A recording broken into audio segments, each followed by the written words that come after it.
Hello. Hello. And welcome back to Bookend Gaming. I was about to say, what are you so sad about? Again, I already did a sad intro once. I know. She just said something about using her mouth. Yeah, oh yeah. Yeah, it's just for painting, though. I know. But I'm still excited, and I'm Eric. You can't have two names. I'm Travis. Yeah. She tilts her head, her brows forming, questioning, arches, as if she doesn't understand that I didn't understand the question. What are you, stupid? I don't mind drawing either way. You'll look better if I do it with my foot, though. With your foot, then, if it's all the same to you. Yeah, this better be good. Nodding an answer, Rin gets up from her seat and kicks off her sandals. In two fluid motions, she picks up the paper sheet and drops it on the floor, then snatches the brush between her toes before sitting on the floor in a weird half-cross-legged position.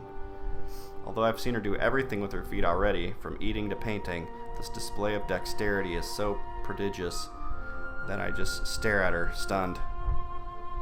Rin contemplates her blank paper intently. The sharp tip of her brush hovers over the paper in anticipation. She draws you as like a caricature that's like all nasty and stink lines. Have a micro penis. When she raises her head to see if I'm ready, I quickly turn my face away. I'll go first. Make a pose. What kind of a pose? Doesn't matter. That's the point. You have to make the sketch of the impression you get, not decide beforehand. I end up just sitting in my chair, my hands hanging limply between my knees. This is a pose. I look at her and she looks at me for a moment before beginning. She just draws you as a gorilla. Rin's stare is piercing, but impassive, as if she were trying to absorb part of me into her own self. I feel like I'm physically shrinking under the pressure of her gaze. I get the feeling that for the first time since we met, Rin is actually looking at me instead of my general direction. She sketches with confident, bold sweeps of a delicate brush, not caring about the potentially destructive consequences of an accidentally misplaced stroke. Then you guys are going to run off and have sex in a car, and then an iceberg is going to hit the school. After she's happy with the outlines, she stands up to pose for me, stretching her back and legs. This time she doesn't look at me. Instead, Rin lets her gaze wander around the room. I'm relieved. It's easier to stare at someone when they aren't staring back at you. Like a creep. Even so, I find it hard to get the sketch going.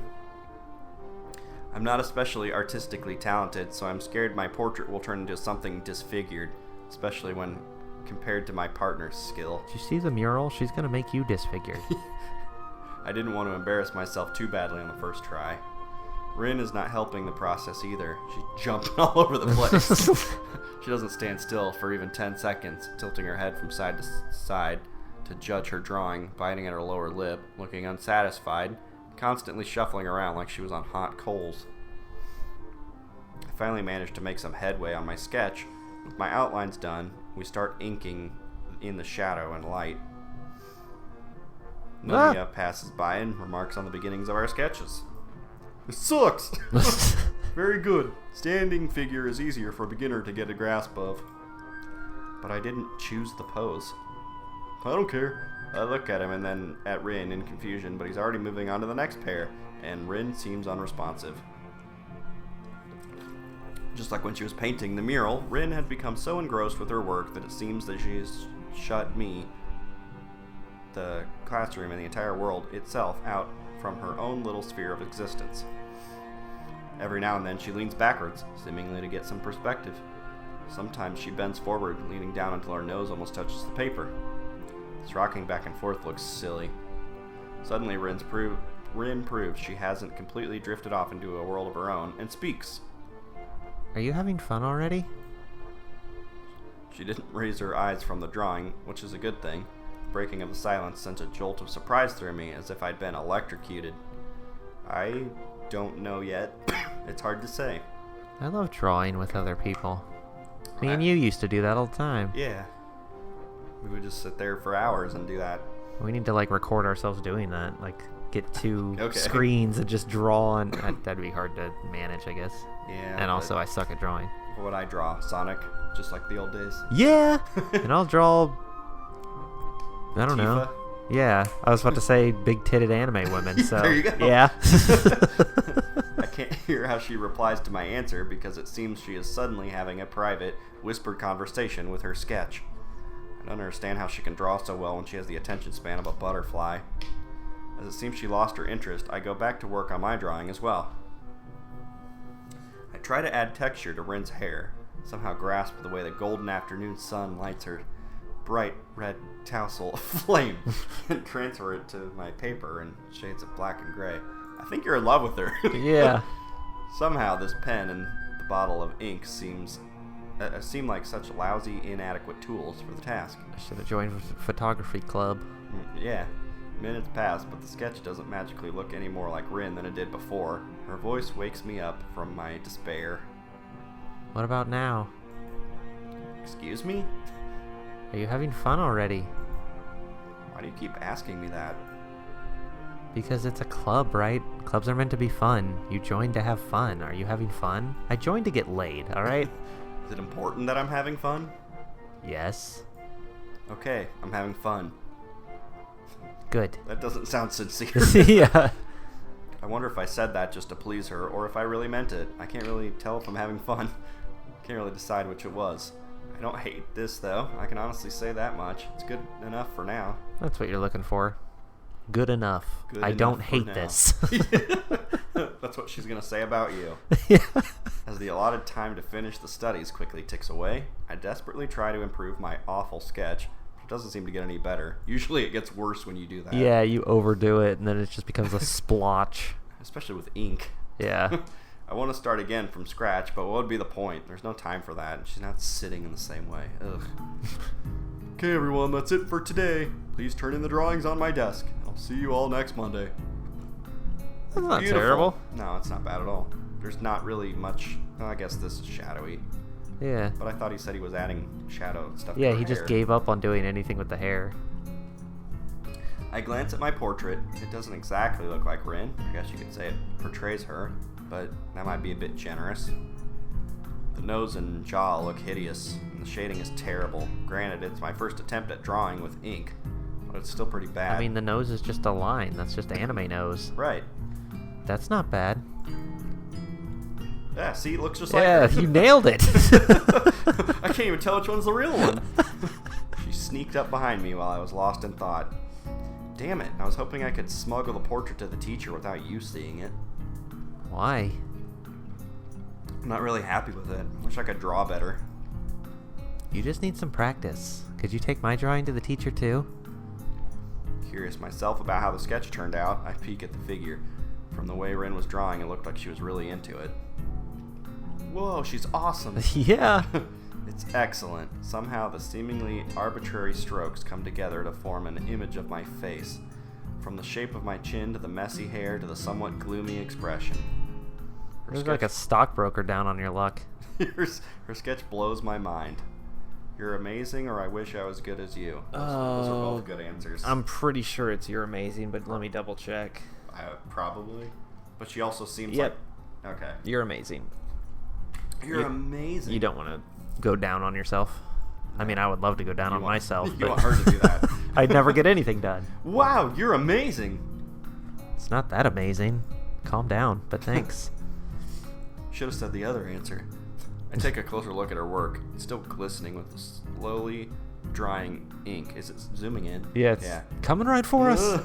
You know, it looks like it's coming right at me. It's like a 3D drawing. I look kind of grim here. You do look kind of grim. I mean, I agree, but it's also true otherwise, too. Like this you, not the you I made. I do? I think so, at least. Her simple statement makes me suddenly feel incredibly self-conscious. I feel like I need a mirror right now to confirm or debunk Rin. It's a nasty feeling. I mean, you're going to change your face by the time you look in a mirror. Maybe it's just her. I hope it's just her and that I don't look like that to sketch. It's not. I don't look like that sketch to everyone. I have a question, since we have an audience here. And I mean, Yeah. you might be able to answer this too. Can you look in a mirror and not make a funny face? Yeah. I can't. Really? Anytime I catch myself in the mirror, I have to make a really stupid face. Oh, like if you're just walking by one? Or yeah, like just anytime. Like anytime I'm purposefully looking in a mirror. Like, Okay. say I'm brushing my teeth and I look in a mirror, or I'm checking my hair, anything like that. At some point of me looking in that mirror, I'm going to have to make a dumbass face to myself. Okay. And I don't know if it's just like, oh, I'm ugly, I might as well make my face weird. That's an excuse. I don't know. I'm just wondering if anyone else ever does that. No. If that's like well, I mean, yeah, I guess. Like it's just some weird tick that I have that I have to make a dumb face into the mirror. Yeah. No, I don't know. I mean, usually like checking my hair looks stupid or not. Right. But I don't know. But yeah, no, like I'll make like dumb faces, like animated dumb faces, and I cannot help it. That's awesome. Just if anyone does that same thing, let me know in the comments, please. It's a good sketch. Somehow I get really oppressive, a really oppressive feeling from it. Damn. I see. Anyway, it looks really good. You really are amazing. Thanks. I'm glad I could draw you. You're an interesting person. Yes! Am I more interesting Really? than that guy? You're an interesting person too, but that didn't help me much. So I guess you're not interesting enough. My self-deprecation has no limits today. That's but what being an artist is all about. Yeah. You're already there. I knew that I could never compare, but to see the difference with my own eyes is quite humbling. See, I tried to make you look like you think a lot, since you did a lot of thinking. And yeah, I might have overdone the fed up with life expression, but cynics are like that, right? I want to retort something snappy, but then I realized that would be cynical of me. But Nomiya gives me no time to think, ushering us to the door. Get out! Hurry up, you two! While we've been chatting, the rest of the club has taken their leave. I need the room for sex. I quickly pick up our drawings and take them to the teacher's desk before hurrying after Rin, who has already left the classroom. She's not in the hallway, to my surprise. Wonder where she managed to run off to in just a few seconds. Would have been nice to talk more. She Spider-Man to the ceiling. Well, now I had much... Not that I had much to say, except maybe get back at her for calling me a cynic. It's surprisingly late. I already got used to school ending at the same time every day, so I can feel the extra hours in my head and my gut. My growling stomach reminds me that I am absolutely ravenous. I'm so hungry that I dare to try anything the cafeteria staff has deemed edible. Even when I see today's delicacy, fried mystery lumps. Oh, God. I got some fried mystery lumps, ladies. They're lovely lady lumps. My steely resolve doesn't fade. I stuff the dinner down without tasting it at all, which is probably for the best. Fried mystery lumps. That makes my stomach churn. I don't have much homework to do, but what little I have won't get done by itself, so I stroll towards the dormitories. Preparing for post-homework lull. No! Why would you do this? No, end the episode. We're 2 minutes from an episode being over. I knock on Kenji's door. He responds from the other side. Although I can't make out what he said, I try the door, but it's locked. So he bursts through it, I guess. After several seconds, the locks click open and he opens the door. Hey, could I borrow a book? I'm missing my book, girlfriend. The library was already closed after I got away from my club meeting. He is squinting even more than usual, and his eyebrows are twitching nervously. Club? That's dangerous, man. Indoctrination, groupthink, brainwashing, you name it. Why did you knock on the door? Is this worth the book? High school clubs sow the seeds of conspiracy. Do you know how many secret societies have grown from high school clubs? Watch your back and don't get too deep in. You might not come back. Okay, Kenji, so how about that book? Sure, but return them and don't spoil any of my books. No drinks, no food stains, no bodily fluids. Capiche? Well, never mind then. Well, damn. Yeah. Sure, thanks. Instead of letting me in, he retreats from the door, closing it again. After a few seconds, he returns with a stack of 3 thick books and hands them over to me. Opening the topmost one, a familiar emblem stamped on the copyright page greets me. Your books? These are from the school library. They are now mine. You stole these? We solved it. Yeah. We knew it was Kenji, Book but thief. it's cool that we're getting like all these side stories Right. combined throughout all the other routes. What are you talking about, man? I've been liberating these from the oppressive feminist movement that controls the library. Please say oppressive feminist movement doesn't mean that poor librarian girl Yuko. She couldn't even oppress a wet towel. Kenji turns away, mumbling something I can't make out, and closes the door behind him. It's still a sour spot because they dated. Yep. Before going to my own room, I enter the bathroom. While washing my hands, my eyes catch my reflection from the mirror above the sink. And I make a stupid face. That was pretty stupid looking. I try to look for the grimness Rin saw in me, but it's just the usual me inside the mirror that stares back. Grim. I attempt to tell myself that this is what I've always looked like, but I realize I don't remember what I looked like half a year ago. I mean, it wasn't that bad of a drawing. Nah, he looked fine. I mean, yeah, his face just looked sullen, but it's because you were just sitting there. Right, how else are you supposed to look? Blank face, yeah. A dumb smiley face the entire time? That Yeah, can't help it if you got resting bitch face. Yeah, Mona Lisa had resting bitch face. And no eyebrows.